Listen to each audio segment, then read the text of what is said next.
Baik, kita lanjutkan pre-security part kita di Try Hack Me. Kita masih di modul bagaimana web bekerja dan sekarang kita akan belajar bagaimana website itu bekerja. Baik, untuk mengeksploit gitu sebuah website, kamu harus paham atau mengetahui ya bagaimana mereka dibikinnya. Ini sama seperti room sebelumnya, udah ada walkthrough-nya sendiri gitu ya dari Try Hack Me, udah bagus. Kalau kalian mau ikutin, silahkan ikutin. Kalau misalkan kalian mau dengar penjelasan dari saya gitu ya dengan bahasa Indonesia, kalian bisa lanjutin video ini. Oke, kita langsung masuk saja ke tugas pertama, bagaimana website bekerja. Jadi setelah room ini diharapkan kalian bisa mengerti bagaimana website itu dibikinnya, seperti apa, dan masalah-masalah dasar keamanannya. Ini seperti yang udah kita jelaskan ya di room sebelumnya, bahwa kita akan memberi request gitu ya kepada web server gitu ya. Nanti web servernya akan ngasih ke kita respon yang udah kita bahas di room sebelumnya dan akan di-build gitu ya si websitenya di browser kita. Ada dua komponen utama gitu ya yang membuat sebuah website, itu adalah front end atau di client side-nya kita, itu adalah browsernya kita gitu ya, yang merender si websitenya gitu. Jadi yang dari sini itu nggak berbentuk gambar gitu ya, gambar dari suatu website, tapi kode dari sini, dari kode HTML, misalkan dari sini HTML-nya sama browser kita baru di-render jadi tampilan website gitu. Dan juga backend atau dari servernya yang memberi kita respon gitu ya dari permintaan kita. Langsung aja jawab pertanyaannya, istilah apa gitu ya yang menjelaskan komponen yang merender gitu ya web gitu oleh browser kita, itu adalah front end gitu. Selanjutnya kita ke tugas kedua, HTML. Nah, website itu utamanya dibuat dengan HTML, CSS, dan JavaScript. HTML itu buat ngebangun si websitenya ya, dan strukturnya itu kayak gimana, bagian-bagiannya, dan sebagainya. Ada apa aja itu di HTML. CSS itu biar websitenya kelihatan bagus gitu. Ini buat styling gitu, gaya. Jadi ada gradiennya, tombol warnanya apa aja, dan sebagainya, desainnya itu di CSS. Sedangkan JavaScript itu keinteraktifan suatu website gitu. Jadi kalau misalkan saya pencet ini gitu, bakalan scroll up, scroll down gitu ya, itu ada di JavaScript gitu, pemrogramannya gitu, keinteraktifan gitu, fitur kompleks dari suatu website ada di JavaScript. Oke, pertama HTML atau Hypertext Markup Language adalah bahasa di mana website itu ditulis gitu. Dalam HTML ini ada beberapa elemen gitu ya yang ngebangun website yang kita tulis dan bagaimana harus ditampilkan, dan ini adalah salah satu contoh dari HTML gitu ya. Kita coba breakdown dari HTML ini.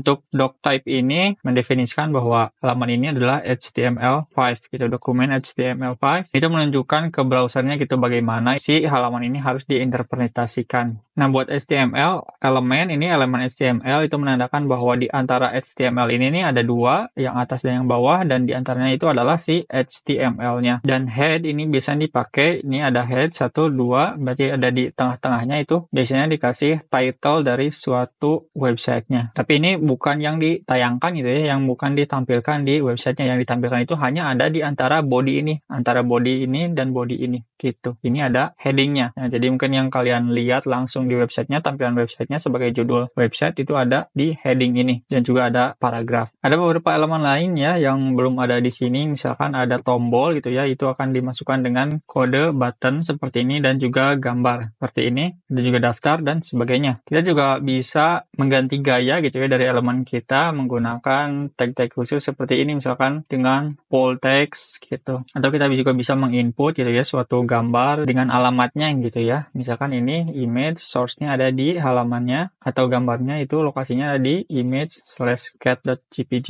Ini gambarnya, ini lokasinya gitu ya. Selain itu juga ada ID ya. Kalau misalkan ID itu tiap elemennya bisa berbeda-beda gitu ya. Jadi keunikannya buat tiap elemen itu dikasih ID yang berbeda-beda. Oke, kita nggak akan terlalu lebih dalam dulu. Kita coba lihat ke bawah. Kita coba view site gitu ya. Kita lihat site interaktifnya buat belajar. Oke, di sini gimana, apa perintahnya, kita coba lihat. Kalau ini kita render, ini kita bisa lihat gambar kucing katanya. Nah, ini adalah kodenya gitu ya. Nah, tadi seperti yang saya bilang, kalau misalkan website itu dikirimnya kodenya ke browser kita. Nah, yang mengolah dari kode ini menjadi sebuah tampilan website seperti ini, itu adalah browser kita gitu. Jadi dari sini ditampilkan menjadi seperti ini. Salah satu gambar kucingnya itu tidak bisa ditampilkan gitu. Kita harus memperbaiki kodenya agar bisa ditampilkan gitu. Ini kira-kira apa yang salah dari kode ini? Kita lihat kenapa yang kucing ini bisa ditampilkan. Berarti kan ada yang di sini ya. Kodenya seperti ini. Kita lihat apa yang hilang dari sini adalah si JPG-nya nggak ada gitu. Kita coba masukkan JPG, apakah berhasil, render, dan ternyata berhasil. Yaitu kodenya adalah HTML hero. Sekarang kita akan menambahkan gambar anjing gitu ya. Dengan tag yang sama, image, pada line 11. Pada line 11 di sini ya. Ini adalah lokasi dari si gambarnya. Itu ini nama gambarnya, dog-1png.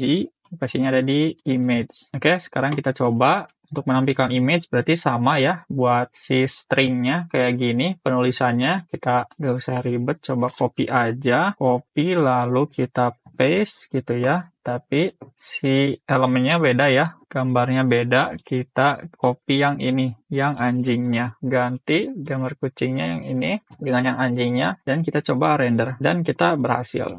Dog HTML gitu. Kok kalian tinggal tulis di sini gitu, soalnya nggak bisa di copy ini gambar. Oke, kita keluar dulu. Selanjutnya ke tugas ketiga, JavaScript. Tadi ini yang bagian interaktifnya ya dari suatu website, itu diaturnya di sini di JavaScript-nya. JavaScript atau JS ini yang mengatur fungsionalitas itu ya dari suatu halaman web. Tanpa JavaScript itu halamannya bakalan statis gitu ya, nggak ada yang bisa diklik gitu ya, jadi diam aja gitu, tidak berinteraksi dengan kita. JavaScript juga bisa secara dinamis gitu ya mengupdate sebuah halaman. Ini bakal kita nanti coba juga di site ini ya. Kita bakal secara dinamis mengedit suatu halaman. Nah, JavaScript itu lokasinya kalau misalkan kalian lihat di HTML itu biasanya dimuat dalam kode script ini, dalam tag script, contohnya seperti ini gitu. Kalau misalkan ini itu dimasukkan file JavaScript-nya ya, ada yang ditulis langsung misalkan di halaman coding HTML-nya itu bisa gitu ya. Jadi tinggal pakai kayak gini script, langsung tulis script JavaScript-nya, atau misalkan mau script terus kita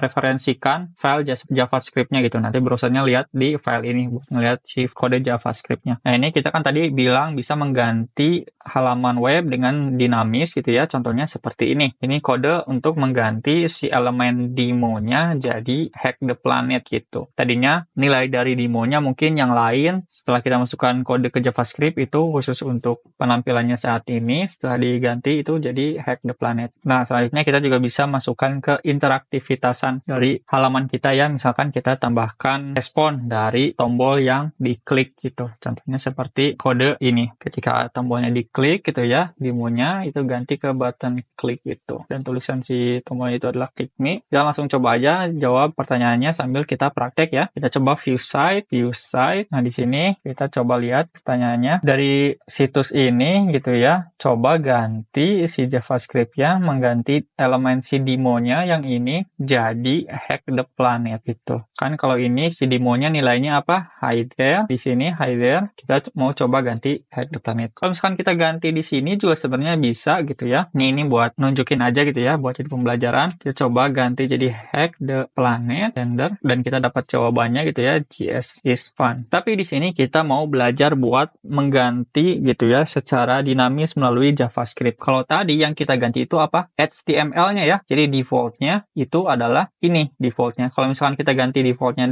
jadi hack the planet di script HTML-nya, berarti nanti default-nya jadi hack the planet. Tapi kita pengen ini tuh diganti melalui script kita gitu, JavaScript kita di sini gitu secara dinamis. Jadi digantinya bukan saat dari server dikirimkan ke browsernya kita gitu. Jadi kalau dari server itu tulisannya hi there, tapi ketika kita masukkan JavaScript di sini itu diganti gitu ya, ketika dibaca oleh browser kita ada coding ini nanti diganti si hi there-nya jadi hack the planet. Oke, buat ganti jadi hack the planet itu udah ada kodenya di atas gitu ya, stringnya. Kita tinggal copy aja gitu ya si dokumen ini. Jangan lupa si semikolon ini juga diikutin gitu ya buat nandain akhiran dari script kita gitu, si JavaScript-nya. Kita copy aja dan paste di sini gitu ya, add your JavaScript here, paste di sini, kita coba apakah berhasil, ya dan berhasil gitu. JS is fun dan diganti dengan hack the planet gitu. Walaupun di sini nilainya higher, tapi dengan JavaScript itu si elemen demo-nya kita ganti gitu ya, inner HTML-nya, dalam HTML-nya kita ganti dengan hack the planet gitu. Selanjutnya, pertanyaannya adalah kita harus menambahkan sebuah tombol HTML gitu ya, yang mengganti teks elemennya jadi button klik pada editor di kanan ini. Oke, jadi bikin tombol gitu ya. Ketika diklik itu muncul tulisan seperti ini, button klik gitu. Itu udah ada di sini ya, si scriptnya. Nah, kalau misalkan ini kan tadi HTML, button HTML ya. Jadi kita coba copy, tapi bukan di paste-nya di script ini ya, di antara script ini. Kalau misalkan masukkan script ini, itu masih masuknya JavaScript gitu ya. Jadi kita masukin di bawahnya. Ini masuk lagi ke HTML-nya. Kita coba paste di sini dan kita render. Ini yang tadi ya, karena kita render dan ngejalanin programnya lagi, jadi munculin hack the planet lagi. Oke, ini tombolnya udah ada gitu ya. Click me, ini button. Ketika kita klik, inner HTML-nya kita harap ganti jadi button klik. Kita coba button klik dan kita udah berhasil. Oke, teman-teman. Selanjutnya kita tutup lagi websitenya. Kita lanjut ke tugas keempat, exposure data sensitif gitu ya. Data sensitifnya terbuka. Sekarang kita mulai masuk ke elemen dasar dari keamanan website ya. Data sensitif yang terekspos itu terjadi ketika website tidak dengan benar melindungi gitu ya, atau menghilangkan informasi gitu ya dalam teks jelas kepada pengguna. Biasanya ini bisa ditemukan pada source code dari front end-nya. Nah, kadang beberapa gitu ya developer itu lupa ada login kredensial gitu ya di si HTML-nya yang kita bisa lihat gitu ya dengan view the page source gitu ya di browser kita. Bisa juga ada link gitu ya ke bagian yang private gitu ya, harusnya ternyata terembedded gitu ya di kodenya dan data sensitif lainnya yang ditunjukkan di HTML atau di JavaScript-nya. Informasi-informasi ini kita bisa pakai gitu ya buat misalkan login dengan tidak sah. Misalkan kita bisa dikasih akses gitu ya sementara, tapi ketika kita lihat source code-nya kita bisa lihat password gitu ya, name dan password gitu ya dari suatu akses gitu ya, akun akses sementara, dan kita bisa pakai itu buat nantinya login lagi di tempat lain atau di lain waktu gitu ya. Atau lebih buruk lagi digunakan untuk mengakses komponen back-end-nya dari suatu website. Hal pertama yang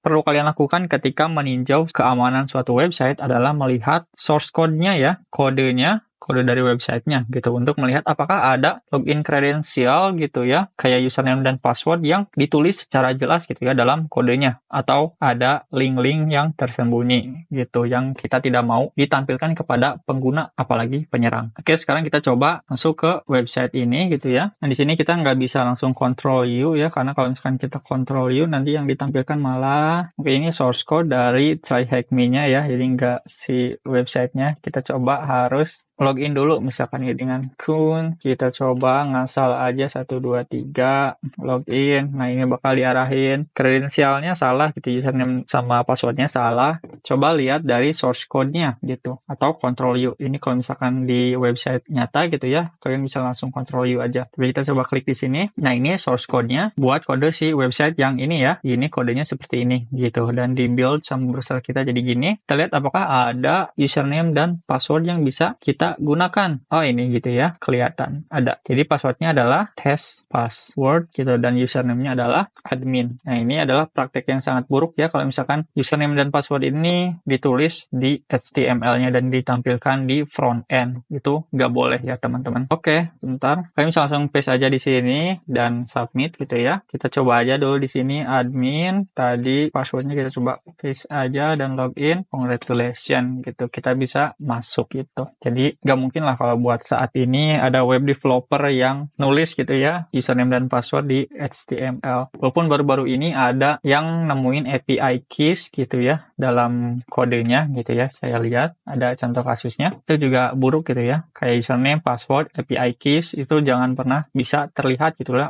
orang lain di front end-nya. Oke, kita keluarin. Lanjut ke tugas kelima, HTML injection. Ini salah satu serangan gitu ya yang bisa dilancarkan oleh hacker hacker yang tidak baik. Oke, kita lanjut. Atau mungkin kalian penetration tester, kita bisa pakai ini gitu buat ngetes keamanan dari website gitu yang di request gitu untuk kita retas. Ini tuh bisa dijalankan ketika inputnya itu tidak disaring gitu ya oleh si halaman websitenya. Jadi kalau misalkan ada misalkan username kalian, si websitenya itu bakal mengharapkan kalian soleh gitu ya menuliskan langsung username. Tapi kan gak ada yang mencegah kita kalau misalkan kita nulis kode HTML injection gitu ya ke si kolom username-nya. Yang nanti si kolom ini bisa di-input gitu ya ke si websitenya gitu, bisa diproses. Jadi buat web developer itu jangan mengharapkan semua orang itu bakal menggunakan kolom-kolomnya sesuai dengan peruntukannya gitu ya. Jadi harus tetap disanitasi gitu. Bahwa yang di-input ke sini, misalkan ke kolom-kolomnya itu adalah cuma username gitu. Jangan sampai ada kode-kode HTML kah, SQL kah, atau apa gitu ya. Jangan sampai bisa masuk gitu. Kalau misalkan ada yang masukin kayak gitu, nanti harus dikeluarin atau ditolak gitu. Ini biasanya mereka pakai WAF atau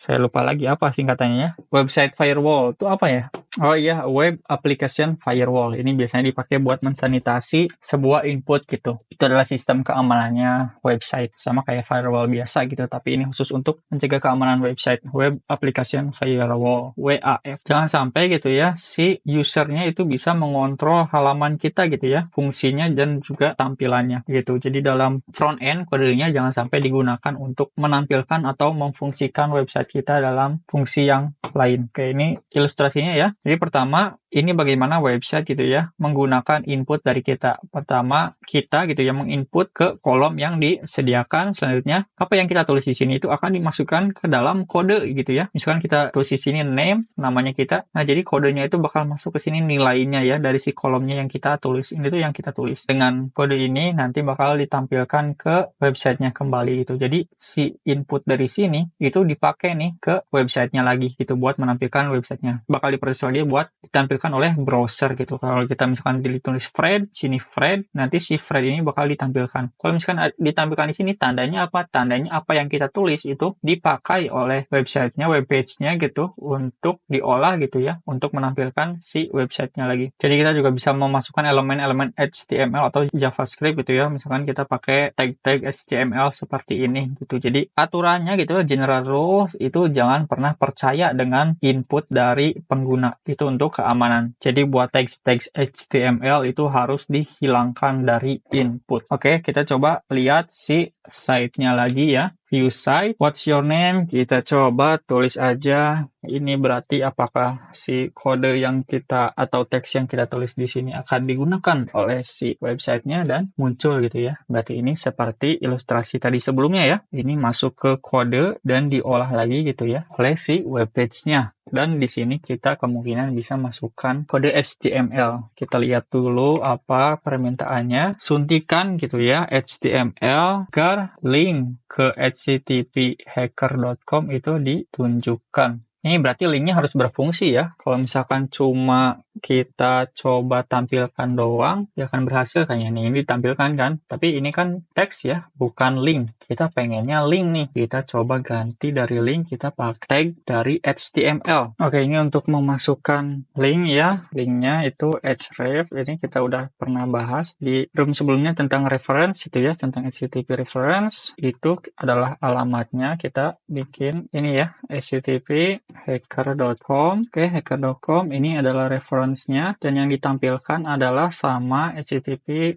hacker.com dan kita coba buat tutup si HTML-nya dengan seperti ini. Ini tandanya ditutup. Kita coba apakah berhasil dan berhasil. Oke, HTML injection. Oke, jadi ini intinya menampilkan ini dan langsung mengantarkan kita ke si HTTP ini gitu dengan href ini. Oke, kita langsung tinggal tulis aja di sini. Oke, teman-teman, ini udah dapat flag-nya ya, tapi kita coba lihat lebih detail lagi. Ini flag-nya bisa kalian langsung copy dan pastikan di sini. Tapi masih sama gitu ya, di sini masih nggak aktif sama kayak kita langsung input link-nya kayak tadi ke sini ya. Jadi masih belum bisa diklik gitu ya. ini ternyata ada kesalahan dari string saya. Dan kesalahannya adalah di sini. Saya malah pakai titik 2 harusnya untuk menentukan href-nya, menentukan nilai href-nya adalah dengan sama dengan ya teman-teman. Sekarang kita coba lagi dengan string yang ini ya. Jadi mulai dari awal lagi, ini adalah apa ya, kalau simbol kayak gini tuh kurung ya, less than gitu ya, less than A ini buat